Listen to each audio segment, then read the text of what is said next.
Ficha de la especie: dodo. Época: Holoceno. Altura: 1 metro. Peso: 12 kilos. Dieta: omnívoro. El dodo. Si cerramos los ojos, casi todos vemos la misma imagen. Un ave grande, torpe, casi una caricatura de la extinción. Pero hoy vamos a hacer algo diferente. Vamos a ignorar el símbolo y a buscar al animal. Nos vamos a sumergir en los registros que nos han llegado para entender, de verdad, cómo era, por qué se fue tan rápido y cómo una ciencia que parece futurista está intentando, ahora mismo, escribir un nuevo capítulo en su historia. La misión de este análisis es justo esa: desmontar esa imagen popular y entender la complejidad de su historia. Partiendo de la investigación histórica y, de los últimos descubrimientos genéticos, vamos a explorar su vida, su trágica desaparición y el increíble debate que rodea su posible resurrección. Vale, vamos a analizar esto. Esa imagen clásica del dodo, una ave obesa, lenta, casi cómica, siempre me he preguntado de dónde sale exactamente. ¿Es justa con la realidad? Porque la respuesta es que no es justa en absoluto. Esa imagen es, en gran medida, un mito. Es una caricatura que se consolidó a lo largo de los siglos, basada en las primeras ilustraciones europeas. Hay que pensar que muchos de esos artistas nunca vieron un dodo vivo. Dibujaban a partir de descripciones de marineros o, peor aún, de ejemplares disecados de forma bastante tosca que llegaban a Europa. Y esas primeras imágenes se copiaron una y otra vez hasta crear el icono que conocemos. Pero la biología nos cuenta una historia muy distinta. Para empezar, el dodo no era una rareza sin parientes, era un colúmbido. Espera, un colúmbido, como las palomas que vemos en la ciudad. Precisamente. En esencia, el dodo era una paloma. Una paloma gigante y terrestre, pero una paloma al fin y al cabo. Su pariente vivo más cercano es la paloma de Nicobar, un ave espectacular con plumaje iridiscente que vive en el sudeste asiático. Y también estaba íntimamente emparentado con el solitario de Rodríguez, otra gran ave no voladora, que vivía en una isla vecina y que, por desgracia, corrió la misma suerte poco después. Saber que era una paloma lo cambia todo. No era un error de la naturaleza, sino una línea evolutiva que tomó un camino muy particular. Y si era una paloma, aunque gigante, ¿qué hay de esa obesidad casi legendaria? ¿Era realmente tan masivo como lo pintan? Tampoco. Ahí la ciencia ha sido muy clara.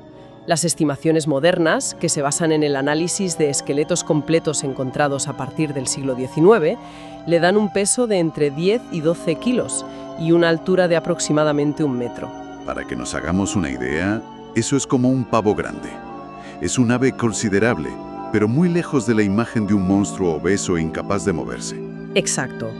De hecho, los estudios sobre la estructura de los huesos de sus patas sugieren todo lo contrario, que era un animal mucho más ágil y rápido de lo que se pensaba, perfectamente adaptado para moverse por el suelo del bosque. Su supuesta torpeza es parte del mito. Entonces, la gran pregunta es, ¿cómo una paloma, un animal que asociamos con el vuelo, acaba convirtiéndose en un gigante terrestre en una isla? Pues mira, lo fascinante aquí es el poder del aislamiento evolutivo.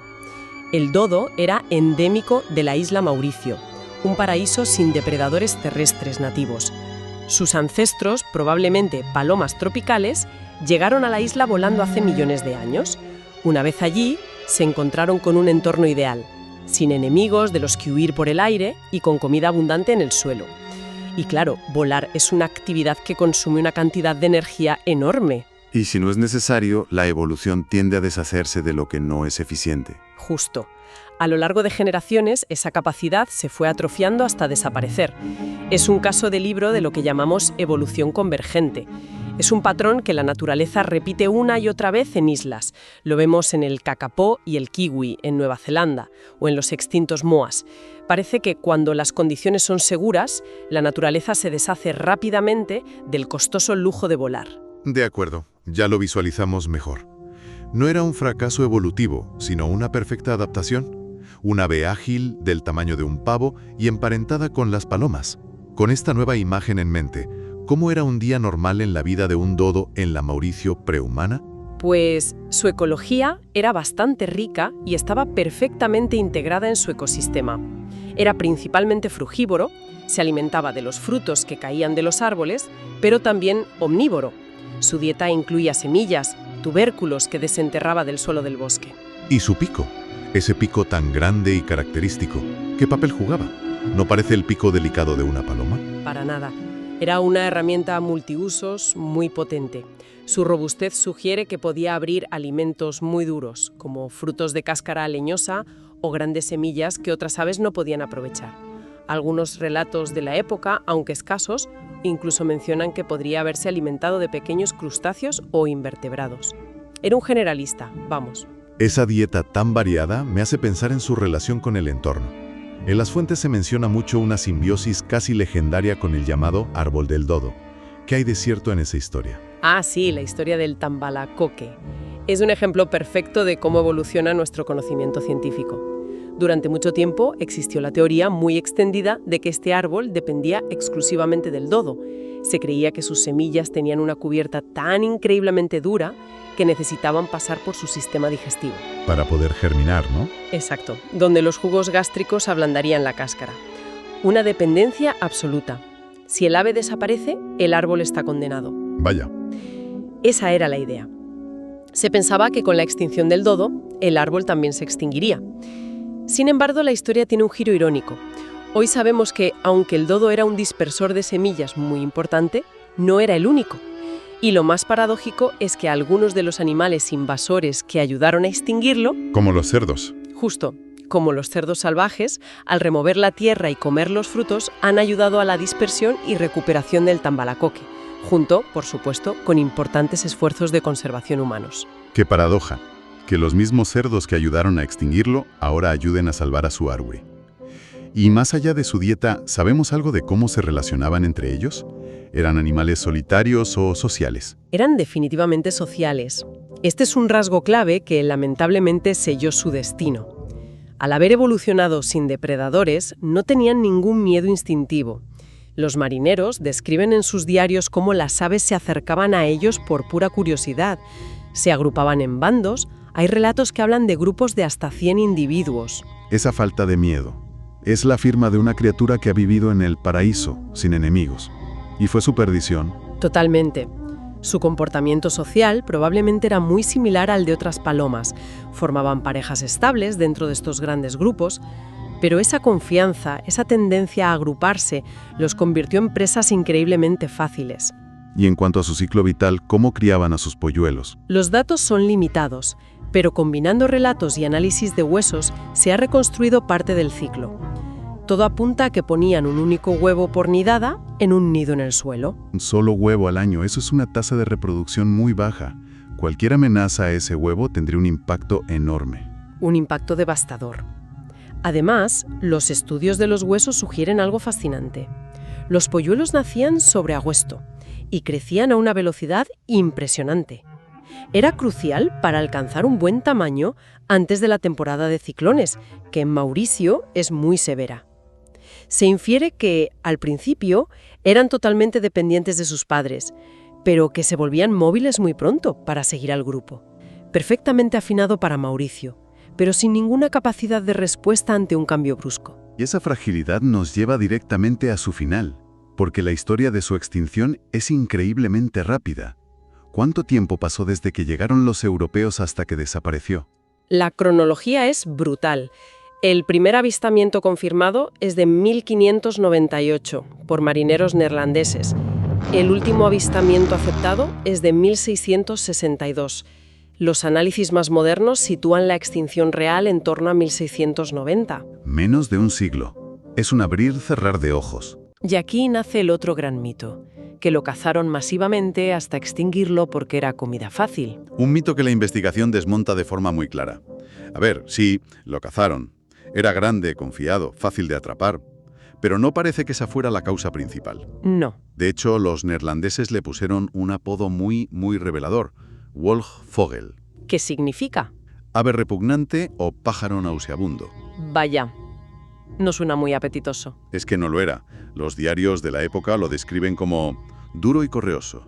Otro dice que daba igual cómo lo cocinaras, que seguía siendo difícil de masticar y de sabor desagradable. Alguno llegó a decir que dejaba un regusto a orina. Con esa descripción no me extraña que no triunfara en el menú. Es irónico que su mal sabor lo salvara de los cazadores. pero no de lo que traían en los barcos. Ahí está la clave. La amenaza no fue el rifle, sino la rata. El análisis habla de una tormenta perfecta, ¿verdad? Exacto. Por supuesto que los cazaron para aprovisionarse, pero no parece que fuera una caza masiva. El golpe mortal vino de forma indirecta, a través de los polizones que viajaban en sus barcos. Las ratas negras de las bodegas, los cerdos, los perros. En Mauricio, estos animales se asilvestraron y se encontraron con un buffet libre. Y el dodo, con su único huevo en un nido en el suelo, era el plato principal. Era la víctima perfecta. Las ratas y los cerdos devoraban los huevos y los polluelos. Los perros podían con los adultos, que no tenían instinto de huida. Fue una carnicería silenciosa que aniquiló su reproducción. Es la guerra invisible. No son los rifles, son las ratas en la bodega de un barco, las que aniquilan una especie entera. Qué lección más brutal. Y a eso hay que sumarle la segunda causa, la destrucción de su hábitat. Los colonos empezaron a talar los bosques para crear pastos para el ganado. El ecosistema del dodo se redujo drásticamente. Así que tenemos caza, depredadores nuevos y su hogar desapareciendo. No tuvo ninguna oportunidad. Fue una tormenta perfecta. Una tormenta perfecta y rapidísima. La combinación letal de todos esos factores barrió a la especie de la Tierra antes de que nadie se diera cuenta. Es una historia increíblemente trágica y definitiva. Una historia que lo convierte en un símbolo trágico de la extinción. Y esa imagen es la que ha hecho que trascienda, se ha convertido en un ícono cultural. La mención más famosa, claro, Alicia en el País de las Maravillas. Y esa imagen cultural es clave, ¿no? El dodo es el ave extinta. Un símbolo tan potente que va desde Lewis Carroll hasta el universo de Harry Potter, donde se la reinventa como el Diri Kaul. Es verdad, el pájaro que puede desaparecer y que los no magos creemos extinto. Es el poder del mito. Y ese poder nos lleva de la selva de Mauricio directamente al laboratorio, porque ese estatus de ícono es seguramente la razón por la que es el objetivo número 1 para el proyecto de desextinción de Colossal Biosciences. Desde 2023 lideran un proyecto de desextinción. ¿Desextinción? Suena increíble. ¿Y cómo se supone que van a hacer eso? Es como en Jurassic Park con ADN en ámbar. La realidad es un poco menos cinematográfica, pero igual de fascinante. El primer paso, que ya han completado, fue secuenciar el genoma completo del dodo. Lo lograron a partir de ADN antiguo de un espécimen en un museo de Dinamarca. Vale, el mapa genético del dodo ya lo tienen. ¿Y ahora qué? ¿Cómo pasas de un código en un ordenador a un animal vivo? Pues el siguiente paso es la genética comparativa. Comparan el genoma del dodo con el de su pariente más cercano, la paloma de Nicobar. El objetivo es identificar los genes clave responsables de sus rasgos, la pérdida de vuelo, la forma del pico, su gran tamaño. Es como un juego de encuentra las 7 diferencias a nivel genético. Y una vez identificados esos genes, ¿qué? Aquí entra la tecnología de edición genética, principalmente CRISPR. La idea es tomar una célula de una paloma de Nicobar y usar CRISPR para editar su ADN, para que se parezca más al del dodo en esos puntos clave. Pero entonces, y esta es la pregunta del millón, si modificas el ADN de una paloma, ¿lo que obtienes es un dodo de verdad o es otra cosa? Esa es la aclaración crucial. No se trata de resucitar al dodo original tal y como fue. Con la tecnología actual eso es imposible. Lo que intentan crear es una paloma de Nicobar modificada genéticamente para que se parezca y se comporte como un dodo. Sería lo que se conoce como un proxy, un sustituto funcional. Ah, o sea que no estamos hablando de resucitar a los muertos, sino de crear un homenaje genético. Un animal nuevo que imita a uno extinto. Exactamente. Y el desafío técnico es enorme, especialmente en aves. Su reproducción por huevos externos lo complica todo.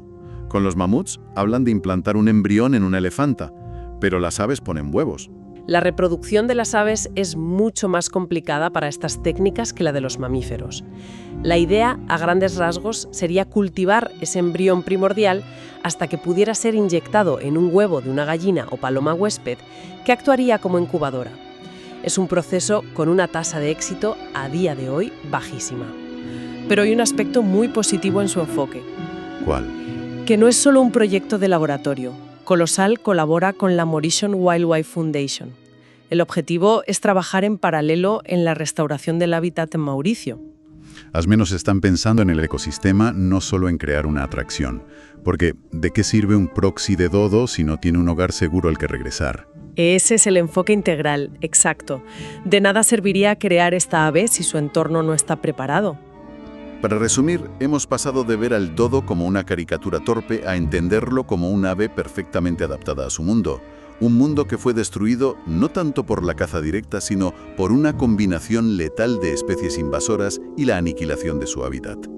Y ahora, la ciencia nos ofrece esta posibilidad fascinante: usar a su pariente vivo más cercano como molde para crear una nueva versión del dodo. Un proyecto que es una proeza tecnológica increíble, pero que también abre un debate fundamental sobre qué significa realmente la conservación. El análisis de hoy nos deja con una reflexión final, una idea para seguir dándole vueltas. Este esfuerzo monumental por recrear una especie perdida es sin duda admirable, pero en nuestro intento de corregir un error del pasado, creando un sustituto del dodo, corremos el riesgo de distraer la atención y los recursos de la responsabilidad más urgente que tenemos ahora mismo, la de proteger a las innumerables especies que hoy, en este preciso instante, están al borde de esa misma extinción.